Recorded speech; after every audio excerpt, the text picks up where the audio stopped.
Hey guys, and welcome back to episode and act number 5 here, and I hope for the next, we have 10 acts, I have 10 fingers, at least I'm healthy, see, 10 fingers, so I can actually do this every single episode, which is actually really good. And yeah, in the racing guide here with Tyty Killer that is teaching us, and especially me, how to play this game, even after 2 years and almost 6,000 hours, I feel like a complete pleb here watching this and comparing it to how I would do it, how I would approach certain things, and yeah, a lot of room to learn and practice here. And we're just jumping right into the action on the ascent on the way to the I forgot these area here. The control blocks. Was it control blocks? Believe so, yeah. I think so. Maybe not. I don't know. Control blocks is Act 9 or 10. Where you kill this dude here with the wings. I don't know if this is actually... Well, it has to be. Act 5 and 10 is like mirrored, right? So... Yep. It's like... No, isn't it like slave pens? It's probably slave pens, yeah. Yeah, you're right. It's actually slave pens, and then it's the control block in Act 10. Yeah, you're right. Oh, I did it! You're right, The game dude. knowledge! Yeah. The game knowledge! Holy shit. Okay, what are we up in Act 5? What is there something that you say like, okay... Until Act 5, or once Act 5 is done, I need to have this, I need to have that, I need to have this resistance, that level. I don't know, like, get me through So it. our checklist is when we go to town here, we get an 2-stone ring, like a rare 2-stone ring. So you're gonna want to take off your worst ring, look at your resistances, and say, okay, what kind of ring do I want? Based on that, you can go like, okay, I need like fire and lightning. That's the kind of that's the kind of ring I need, or any like fire and cold, or cold and lightning. You basically see which kind of ring you're gonna want, which 2-stone ring. 2-stone rings will give you the most amount of resistances. Just If the implicit is perfect, is 32. Yep, Likely, yeah. it'll be higher than the 30%. But ideally, you want 2-stone rings because they kind of like go into 2 different resistances. If you're really only missing one resist, you can just take that res ring. I personally prefer to spread out the res over more areas. Did I actually miss it yet, or haven't you like? No, it's right now. So I took off the rings. I'm talking about the craftings itself. Because you said like if you miss something, you can actually just craft it. So, but I think I missed it. If you did you craft something yet on your gear? No, I have not. I craft. You can craft in before Duresso, something like that, or you can craft after Act 5. Depending on how comfortable you feel. So I felt really comfortable. My res was really high, so I didn't need any resist for Act 4. If, say, you had like 20% cold res, well, you don't want to fight Duressa with 20% cold res, so you'd want to craft on a suffix somewhere.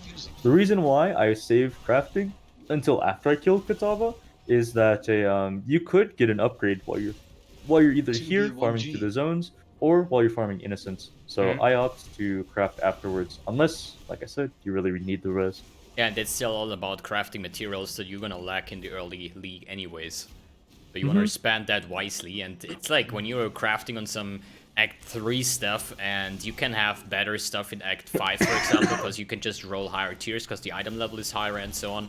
And you actually need to pay attention on the crafting itself, because even if you craft something that will attach an item level, so even if you can wear boots, and then you craft the highest tier, that might be actually higher than your current level. So you're gonna get a level cap on your boots. Well, so you're gonna take care here. I don't know how it is when you're actually like playing solo Stefan in the racing.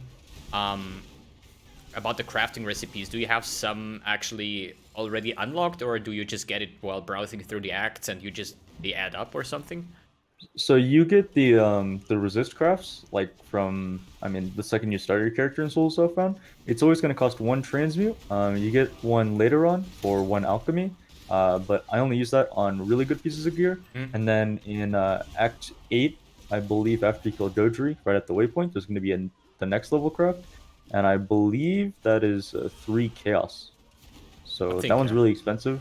You wouldn't do that in Trade League, but if your heart goes a little Selfbound, go ahead. I think you're not really finding a lot of alchemists either. So it's really rare crafting materials, so you're gonna choose it wisely, and probably in the end, you're like, this piece is not good enough, this is not good enough, so in the end, you're not using it at all. Yeah, typically, you'll craft the added lightning spells in Act 7 onto your wands, so it's a even higher damage roll than the craft runner ones. But I felt like my damage was completely fine, so I didn't. I decided not to craft for it and decided to save it. That way, I'm basically saving the alchemies for maps. I'm saving it for crafting like a really good one, like much later on. And so that's what I opted to do. Alchemies are kind of similar to chromatic orbs in that you want to save up chromatic orbs for a really nice big item, because chances are you don't want to throw chromatics on just like any old random item and be like, oh, let's go and try to get it here, try to get my colors here, unless you really need to. Yeah, or the item is like so good that you say like, okay, I'm going to invest my currency making this one wearable for me, basically. What situation you'll run into far more often is where you'll have a really nice piece of gear and you'll say, oh, I can't use it because my chest piece has my link set up right now, so I can't use this chest piece. But if you have 7 chromatic orbs left over, like right here I have 8, I decided to just hold on to it. Here I made the call to just go for freeze immunity. I was trying to get adrenaline, but I don't end up getting it. Here we get the silver flask, so I'm able to drop the frost bomb setup. I like the free chance to free shock and ignite. It's a pretty nice craft. Are you dropping your second Quicksilver? Yep, we're dropping the second Quicksilver, and this allows us to craft on a higher tier of MS. So you can see that I currently have 10% MS boots, and with an Quicksilver and an augment, you can get 15% MS. Yeah, but these have now only 15%, so why don't you throw an augment on it? Because you can get like any suffix like resistance or something. Augmenting it is like leaving it up to RNG. It's a low item level, so the resist will be pretty low as well. If you were to even land a resist, I mean, you you're can not craft guaranteed it still. Yeah, so, sure. Yes, we craft the resist. Yeah, okay. Because it frees up all of the suffixes. Exactly, and then you can choose what you want to have. Yeah, that makes perfectly sense, dude. I'm just like, I'm just going with the flow here. I would do like, okay, have an open suffix, let's throw an alchemy, but actually if you just craft it makes much more sense here. Yeah, early game you're gonna want to focus on your currency, what you can do with it, what you want to save, and why you want to save it. I personally always relied on my first Exile drop. And then like I blindly basically go through the acts. And once I'm at maps, once I kill Kitaver, this is the first time I'm opening PoE trade and check, okay, I have like 3 Chaos Orbs, let's convert this into alchemies and then check what is the best item I could get for an alchemy for that kind of slot. This is how I prepare my character for mapping. But until that, I usually don't care. Typically, you'll spend some extra time in Blood Aqueduct, so I'm going to reset this zone here, so I have insurance like way later on, so I can get, I can guarantee that I will not have to farm any zone all the way up until Blood Aqueduct, because there's not really an amazing zone to farm until Blood Aqueduct, so by doing this, we ensure that we're able to, like, we're basically getting more experience than we need for the zone. Again, going back to the same concept of how far behind the zone you want to be. Right now, Chamber's Innocence is a level 43 zone, so it's 39. I got this correctly. It'd be 38, because we're over level 32, so it increases 16, 32, 48. Okay, yeah, makes sense. Yeah, my bad. So we only have to be 38, but the next few zones aren't going to give us quite as much experience, and eventually we're gonna like outpace it slightly, or we're gonna I guess the zone level will outpace how much XP we can get, essentially. And so this is where a lot of people will have issues of like being under leveled, is they're not stopping to farm in these nice zones. So you can stop at like 39. I have to do like 40 here. My XP is like a little bit over for Act 8 or for Blood Aqueducts, but this is kind of like the effect that that XP has. So because I choose to farm until level 40 here, my XP is actually higher by the time that I get to Blood Aqueducts. Just because and you of the way also that get all the works. gem level ups here as well for the fight. I mean, it's only really important for like Kitava and stuff, but Innocence just, I mean, as a miner, it doesn't really matter that much. I guess it's a thing for miners in general, I think. Like every time when I'm like, especially on the early stages when I started this game, I say all the time when I was looking for a boss killer is everybody's like, yeah, play a miner, like back in the days like Glacial Cascade mines, or I don't know, like this mine, that mine, and then I was like, I want to see that, like I went to YouTube, checked out these people, or at least these builds, and they like one-shot everything, and I'm like, That's retarded. You know how much time and currency I have to invest to bring my melee character, my Cycloner, to that stage where he's just like half naked and one-shotting bosses? That's why I personally think these miners should actually get the nerfed. That's just me, I guess. I think melee and range should probably get a buff. Is my opinion on it. Like I think range should be brought down slightly, but not brought down to the level or like casters should be brought down to a little bit because they're pretty OP. Like if you weren't using this setup, you'd use like Lightning Spire Trap and Lightning Spire Trap. You could use Stormblast Mine. Stormblast Mine got nerfed. Man, I don't know what you'd use, but we'd just be using something. We're able to abuse the fact that we just double/triple our damage from the wand crafts that we did earlier. Yeah, this is the reason like all the caster types, they are scaling insanely well with base levels of gems, for example. So that means compared to melee, I mean, they kind of fixed it for melee in 3.7 with all the melee rework, adding flat damage to the skills. But basically, if you have like a caster, you just, you have your wand, you get some spell damage, maybe some lightning damage, whatever. But as a melee, like basically every 5 levels, you have to try to get a new weapon because your damage will suck, okay? And they kind of changed it with adding the flat damage, but in the end, like if you were on the way, like let's say you're here in Act 5 here and you find the unique weapon that is right on your level, you're just gonna one-shot everything because your damage is absolutely retarded until it falls off again. So you don't have this problem as any kind of caster or miner or something because the gem itself already has such a high amount of base damage. Yeah, I mean, like you said, they added flat damage to physical spells and melee and some range spells, but at the same time, they made it so that melee has to use 2 good weapons instead of 1, since both their weapons matter now. And so that, kind of brought down melee quite a bit, actually. Yeah, it just depends if you're able to get good weapons every 5 levels, so your damage will be absurd or continuously will be absurd. If you're sticking with the same weapons for like 15 levels, you're gonna see like, hey, I one-shotted everything back then, and now I need like 3 swings for a freaking white pack, so... Right. As a miner or a spellcaster, you never have to worry about that, because you just get so much damage. That's what I wanted to say with it. So it's fairly easy, basically. What just happened there is I found a nice pair of gloves. They have over 50 life, and they have a nice resist on them. And they have an open suffix, so I can craft another resist. I believe, and we don't have to go too far back, but the gloves that I have are 50 life. I think it's like 25 res fire, and then we have an open suffix, so we can go ahead and craft on any of the other 2. I'm looking for an essence, so I can throw it onto my chest piece. The chest piece is 4 linked, but like I said, I can't make the most use out of the 2 green, 2 blue quite yet. So I'm waiting to either get gems for that, or I'm waiting to get an essence so I can equip it. And you're basically doing every single essence encounter that you find. Pretty much, yeah. For both essence and experience, because it's still like a rare pack. I mean, it's mostly for the essence. You can treat essences like alchemies, but they're not alchemies, so... Yeah, but it at least ensures you one set that you actually want to have, like life, for example. Yep. Here I just pick up any jewel. You can just sell it. That's what I do. But the Frostblade's jewel or there's lots of different jewels that are useful for trade league, or you can sell them for trade league. I usually just stack them in my stash, and once I have some vial orbs, I just vial them and try to get like percentage damage or anything like that is useful. That was pretty good in back in the days with Zuck? No.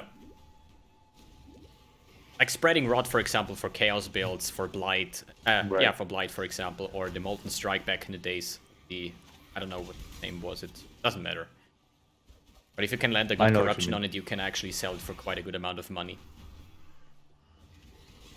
But yeah. For this skill point, we place the portal before the cathedral rooftop. This way, we're able to come back to it without backtracking. Again, it's the same concept as placing the portal for Dweller. It's the same concept of placing the portal for Deshret if you didn't find it. It's just we're basically cutting out any backtracking, hopefully. Wait, if you're setting down a portal and you log off and you spawn in town, you still have the portal. Do not have it. Do not have it. Okay. That's why when we place down a portal and we intend on coming back, we go ahead and take the waypoint back. So I'm going to full clear through this zone. We're going to make a nice big loop, and we're going to go ahead and go from the waypoint back to town, turn in our last skill point quest, go through the portal, and there won't be any real backtracking involved there. Because it would be a little bit stupid actually if you're just picking up the third log out and then just continue from the portal. It would save you basically two zones of running. That'd be OP, dude. I don't even know what we do if we could do that. Maybe in 4.0, I don't know. Probably not. I'm actually scared of like how much everything will change. Like all your hard developed stuff over this whole expansion here from 3.0 till 3.12 basically is probably gonna be done. I'm not scared. I'm excited. I focus more on the fundamentals of, like I said, inventory management, knowing what you want to do when you go to town, and being able to do things while you're moving. And these are not going to change. When I played the demo for 4.0, these are still in the game. You know, we can still move while doing other stuff. We can still, focus on what kind of links we want, what kind of gems we want, and I'm still gonna go fast in 4.0. It's just that I won't know exactly what I'm doing, but that's okay because it means that I have a whole entire game that I can figure out, which I'm excited for. That's the spirit. That's the spirit. So guys, as you hear, inventory Tetris is most important here, or one of the best things here, while being able to do stuff while you're walking and not standing still. So even though he's like a very, very insanely good racer with all the knowledge he has about layouts and everything, he still says that inventory management, just the core basics, is the most important thing in this entire thing. 1G. I think like especially as well with the smoke mine flame dash combo, that you just have this into yourself that you always kind of use it without thinking on it. Right. I did try it yesterday a little bit, and I always had to. I needed like 10 tries until I got it one time perfectly. So it really needs a lot of practice. No, practice is key here, definitely. Going back to what I was saying earlier, because we focus on the fundamentals so much, it doesn't matter if a build gets nerfed. We can still play a different build and still have the same playstyle of, doing things quickly.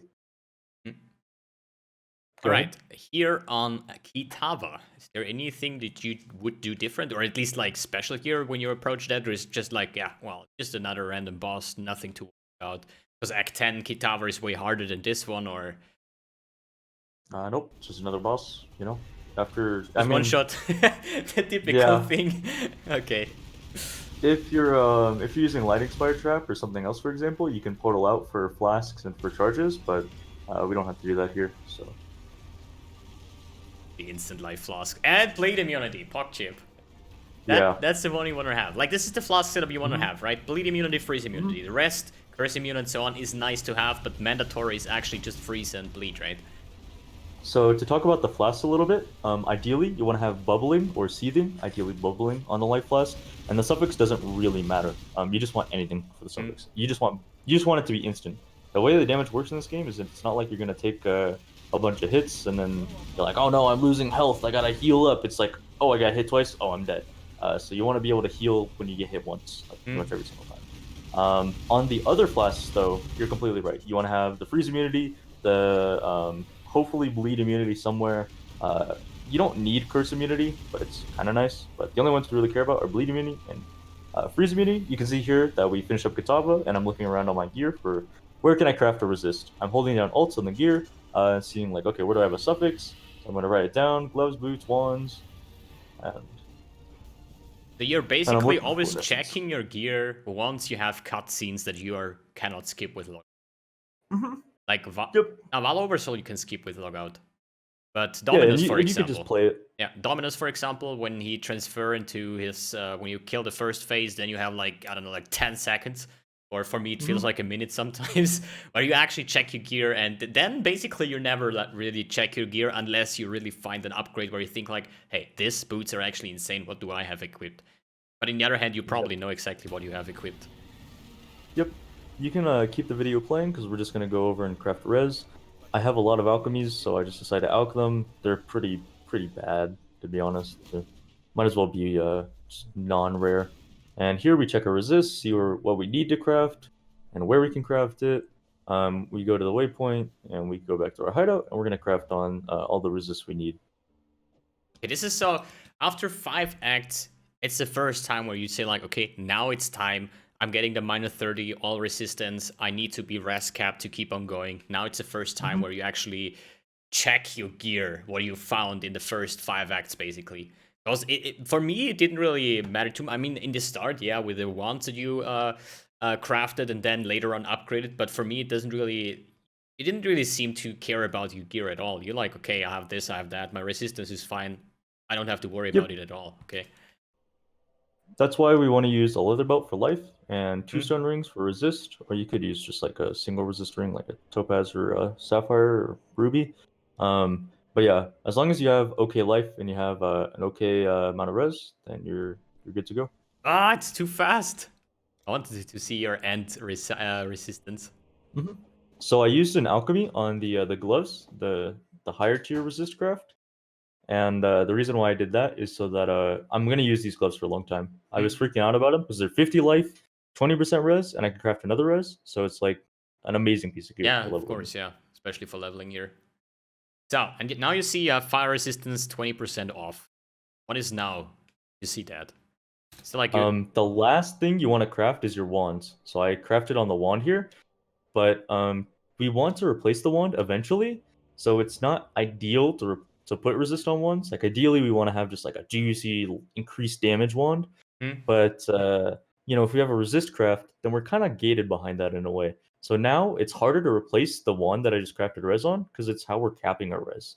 And so it's like the last thing you want to craft on. So you need to plan that in advance. If you say like, if you pick up rare items, you still have in your head, wait a second, this item has actually some fire resistance that I could need, just because then you don't have to worry about the events anymore. And once you find an upgrade, you just equip it without worrying much about it. Exactly. Nice. It's actually, yeah, learning, dude. Learning by doing, or actually learning by watching. I'm gonna practice once this whole video project series is off. So I'm really going to track my timings, and I'll just, take my time. Just don't die. Just don't get hit and everything, and the resistance on 75%. Okay, guys, that's it for episode number 5. So, guys, thanks for tuning in. Thanks for watching, and see you on the next episode.